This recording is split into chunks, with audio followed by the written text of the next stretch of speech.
باندې امتحان شروع دی. دا دنیا دار الامتحان دی. دی کې به ټیم په ټیم په مونږ او تاسو باندې امتحانات الله راولي. کامیاب انسان هغه دی چې دا لږ ژوند د الله د مرضی مطابق تیر کړي. قرآن کریم کې رب العالمین فرمائی وَلَكُمْ فِيهَا مَا تَشْتَهِي أَنفُسُكُمْ. زستاسو نه یوه لنډه مطالبه کوم د ټول مخلوق نه. هغه دا ده چې رب العالمین وی ای د تمامی دنیا مخلوقه په دنیا کې ژوند تیر کوي زما په مرضی. دنیا کې ژوند تیر کوي زما په خوښه. او ولکم فیها ما تشتهی انفسکم، او په جنت کې به بیا ستاسو مرضی چې تاسو څه غواړئ هلته به ستاسو مرضي کو. په دنیا کې زما مرضي وکئ، آخرت کې به ستاسو مرضي چې څه مړه غواړي. نزلم من غفور الرحیم. الله وی دا جنت چې دی دا به زما د طرف نه میلمستی. تاسو به زما میلمانه یې په جنت کې. میلمه له هر څیز سړی ورکوي، کوربه وی چې ځان ته قربان کم خو چې میلمه خوشحاله شي.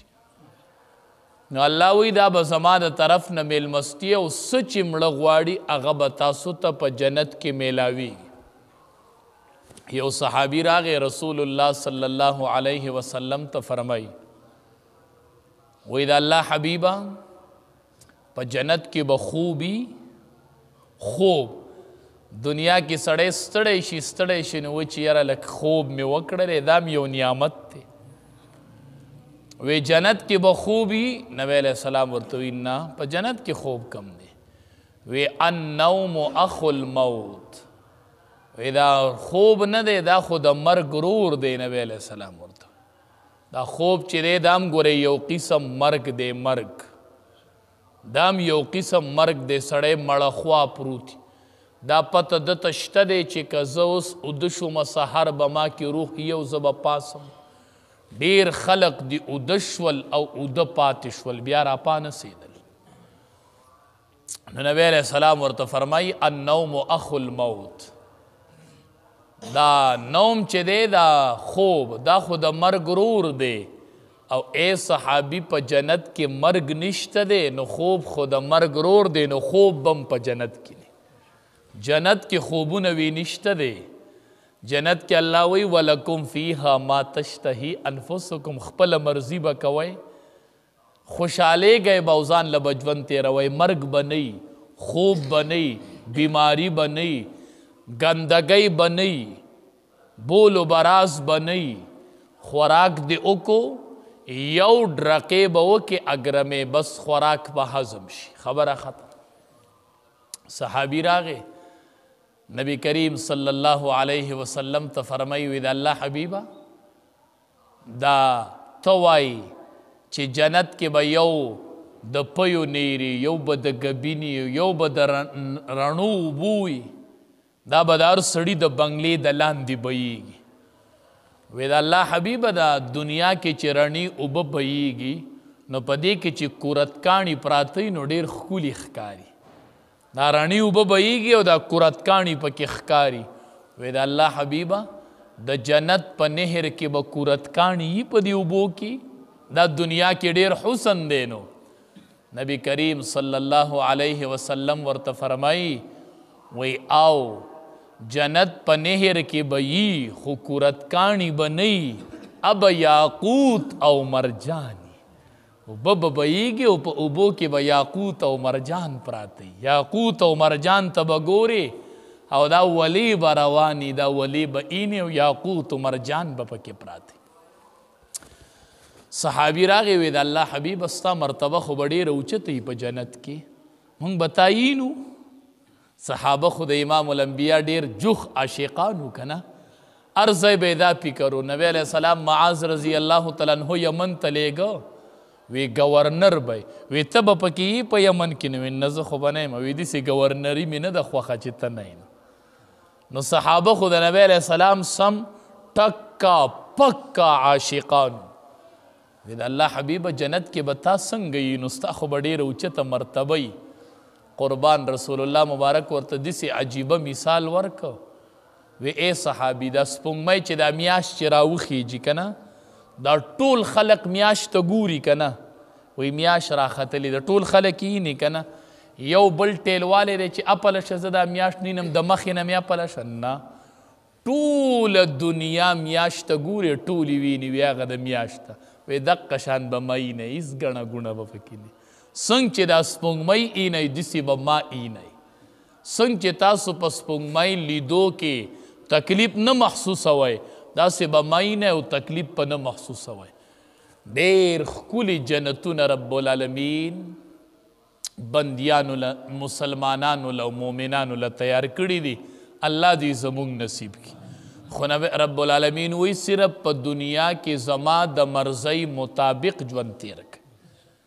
هلته به ستاسو مرضي به ستاسو وي تاسو به غواړئ زه به در کوم حدیث مبارک کې راځي وی د ټولو نه اخیرې ګناهګار چې په غونډه دنیا کې صرف مسلمان قدرې دی او په ټوله دنیا کې د هغه نه بل غټ ګناهګار نشته چې دی جنت ته لاړ شي که نه وی رب العالمین به ورته وایي چې دعا غواړه چې درکم درله دی به وایي الله دا راکړې الله به وایي در مې کړه وایي به دا راکړې الله به وایي در مې کړل نو ده ته به بیا وایي چې غواړه که نه دی به وایي چې الله بس ما خو چې څه غوښتل هغه تا راکړل رب العالمین به ورته وایي نه لا ډېر شی پاتې دي غواړه شابه حدیث مبارک کې دا الفاظ راغلی دي وی رب العالمین به ورته وایي چې هو زمانه دا وغواړه الله به ورته وایي چې دا رانه وغواړم دی به وایي الله رایې که نه الله به وایي در مې کړو بیا به وایي دا رانه وغواړه هغه به وایي الله رایې که نه وایي به در مې کړو بیا به ورته وایي دا رانه وغواړه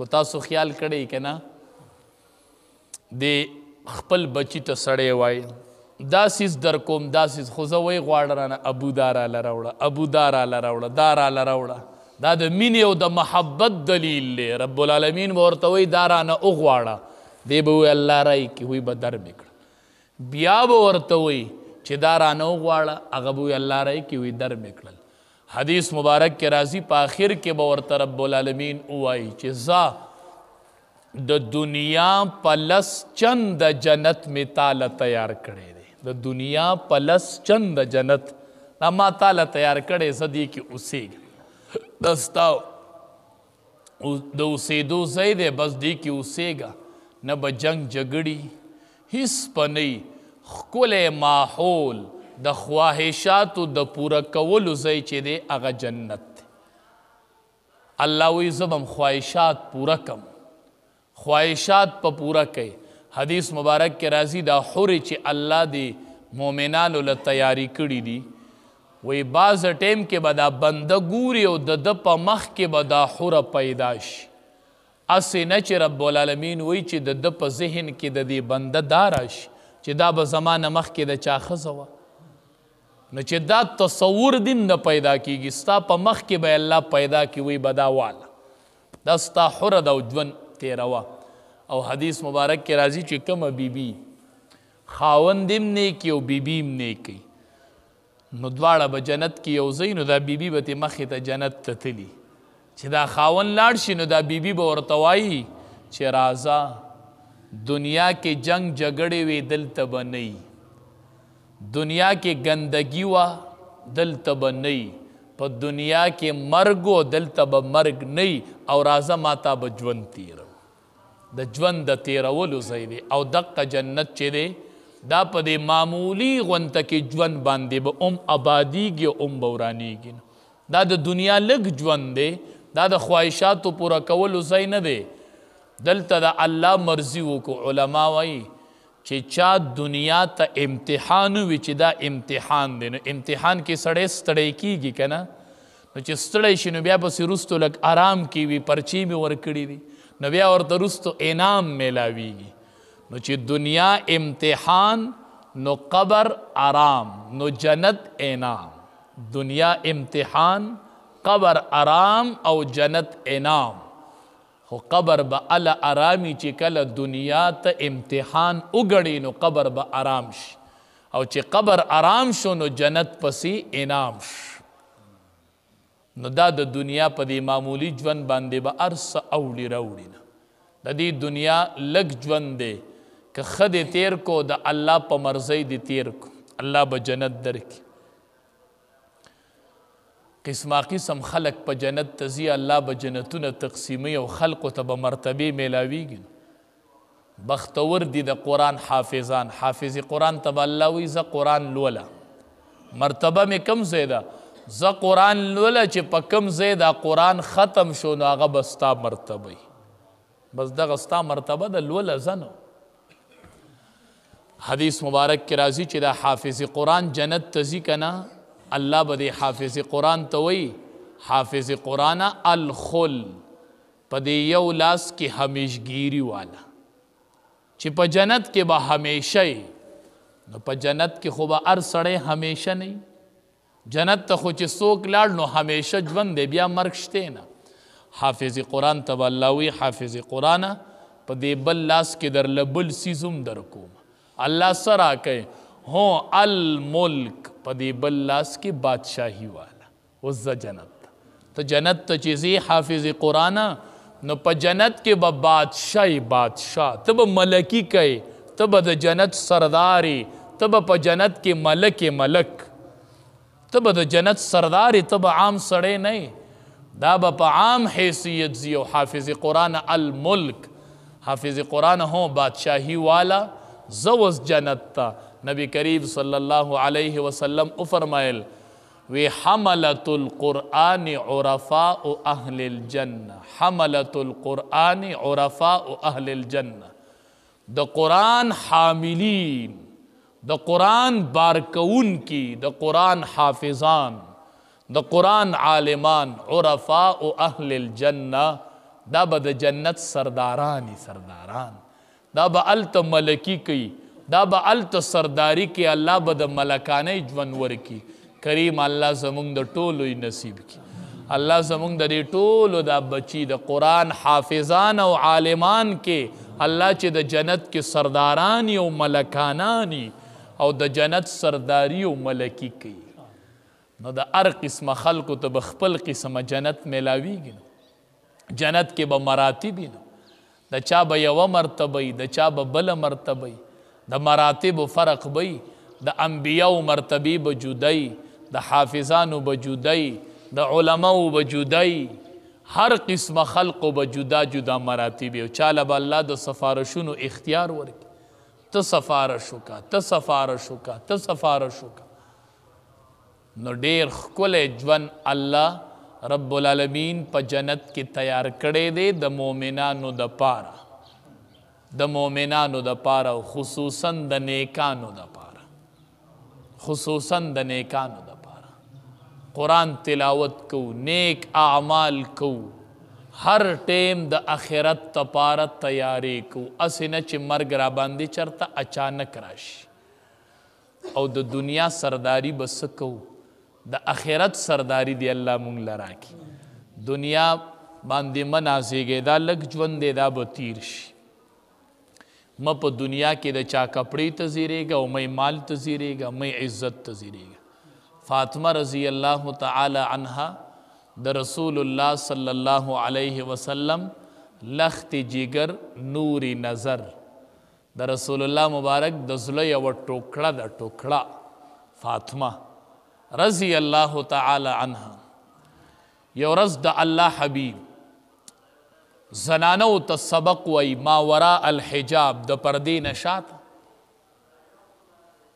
زنانو ته سبق وی. تپوس وکړو زنانو کې نن سبق کې څوک نشته دی؟ وی د الله حبیب ستا لور فاطمه بنت محمد صلی الله علیه وسلم نن غیر حاضره ده، سبق کې نن ستا لور نشته. زما لور غیر حاضره ده او ستا لور نن غیر حاضره ده، سبق کې نشته. د دواړو جهانو سردار را روان شو. چې را روان شو راغې د خپلې لور دروازې له راغې چې سبق نه فارغ شو. دروازه ټکوي، هغه دندې نه اواز کی څوک دروازه ټکوي؟ دروازه څوک ټکوي؟ وی ابو کی، ستا پلار دی فاطمه. ستا پلار دروازه اٹکوله ما ته ورکول او که ته ولې سبق کې نن غیر حاضر وي سبق له نه وي راغلی